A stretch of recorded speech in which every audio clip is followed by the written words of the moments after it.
ఓం నమః శివాయ. తల్లిదండ్రుల పెళ్లి రోజు సందర్భంగా చౌటుప్పల్ నుండి అమ్మా నాన్న అనాథ ఆశ్రమానికి వారి మిత్రునితో కలిసి విచ్చేసిన జి మణిదీప్ గారు మానవ సేవలో మాధవ సేవలో ఉన్న గొప్ప సంతోషాన్ని పొందారు. మాధవ సేవలో భాగంగా ముందుగా శ్రీ పుణ్యలింగేశ్వర స్వామిని దర్శించి స్వామి చెంత ప్రత్యేక అర్చనలు నిర్వహించుకున్నారు. ఈ సందర్భంగా భక్తులు భక్తి శ్రద్ధలతో అభిషేక సేవలో పాల్గొన్నారు.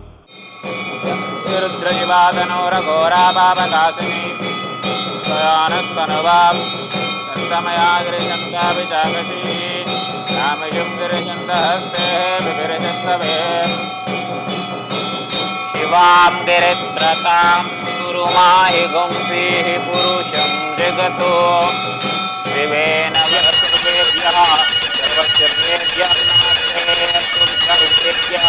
శ్రీ పుణ్యలింగేశ్వర స్వామియే నమః. దివ్యమంగళం నమః. పార్వతీపతయే హర హర హర మహాదేవ. శంభో శంకర హర హర నమః. శివార్పణమస్తు. శ్రీ పుణ్యలింగేశ్వర స్వామియే నమః. శతాయ పురుష శతేంద్రియ ఆయుష్యేవేంద్రియ ప్రతిష్ఠతి శతమనంతం భవతి శతమైశ్వర్యం భవతి శతమితి శతం దీర్ఘమాయు. పుణ్యలింగేశ్వరానుగ్రహ సిద్ధిరస్తు. తథాస్తు తథాస్తు తథాస్తు. యాగంలో ఆజ్యం పోసి శివయ్య కృపకు పాత్రులయ్యారు. పృథివ్యాయుధం నమః, అద్యాయుధం నమః, వాయవయుధం నమః, ఆకాశాయుధం నమః, త్వష్ట ప్రజాపతయేయుధం నమః. శ్రీ పుణ్యలింగేశ్వర స్వామియే నమః.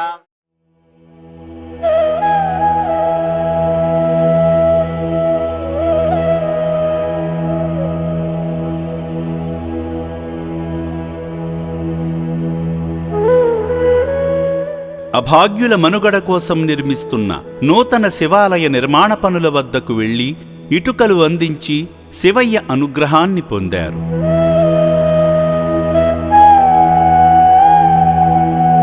రక్షణాలయాన్ని సందర్శించిన మణిదీప్ గారు వారి తల్లిదండ్రులైన జి శ్రీనివాస్, భానుప్రియా గార్ల వివాహ వార్షికోత్సవాన్ని పురస్కరించుకుని సేవాశ్రమంలో జీవిస్తున్న అభాగ్యులకు అల్పాహార వితరణ చేసి మానవత్వాన్ని చాటారు.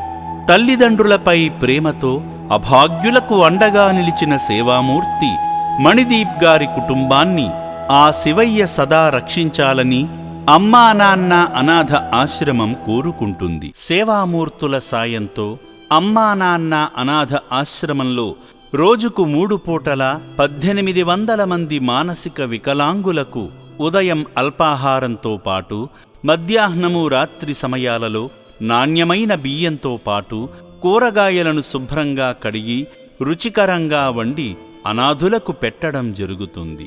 అభాగ్యుల సంరక్షణ కోసం ఆశ్రమ యాజమాన్యం ప్రత్యేక శ్రద్ధ వహిస్తుంటారు.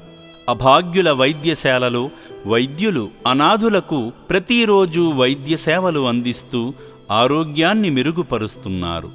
మానవదేవుళ్లారా, ఇప్పటి వరకు ఈ పుణ్యప్రదేశానికి రాలేని భక్తులు కుటుంబ సమేతంగా వచ్చి అద్భుతమైన ఆధ్యాత్మికానుభూతిని, సేవానుభూతిని పొంది నా అంటూ ఎవరూ లేని ఈ అభాగ్యుల మనుగడ కోసం నిత్యావసర సరుకులు, వైద్యానికి సంబంధించిన మందులు, పాత బట్టలను వితరణ చేసి ఆదిదేవుని అనుగ్రహంతో మీ జీవితంలో ఉన్నత స్థితికి చేరుకోండి.